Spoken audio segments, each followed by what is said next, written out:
Here in New York, there will soon be new regulations put in place to combat sexual harassment in the workplace. CBS 6's Tori Wells has been digging to find out what the new law entails. Okay, Tori, so when will these new laws go into effect? Well, and starting next month, all employers in New York State must have a policy in place for employees as well as training, all aimed at preventing sexual harassment in the workplace. This is a sample policy that New York State has released defining exactly what sexual harassment is and how people can report it. Kathryn Barcroft has been representing survivors of sexual harassment in the workplace for 2 decades.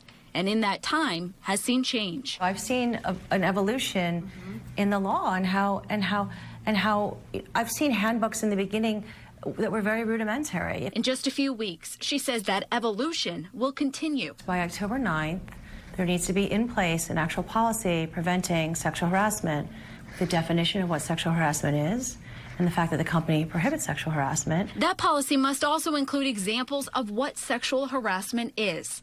A way for employees to make a complaint without fear of retaliation, and a confidential investigation process.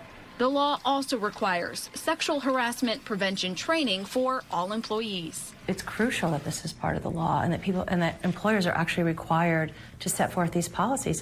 It's a very positive step for New York State, and I think a step that other states should follow. We're absolutely in the middle of a culture shift. Karen Ziegler is the director of Albany County's Crime Victim and Sexual Violence Center. She sees this new law as part of a larger conversation brought about in part by the Me Too movement.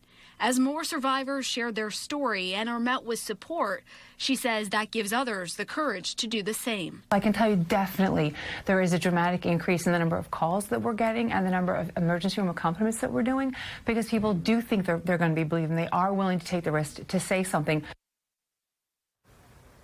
Ziegler says many of those calls are coming in through the county's 24-hour hotline. The state has posted this policy as well as information for employers and employees on its website. We will be posting all of that on our website, cbs6albany.com. Live in Niskayuna, Tori Wells, CBS 6 News.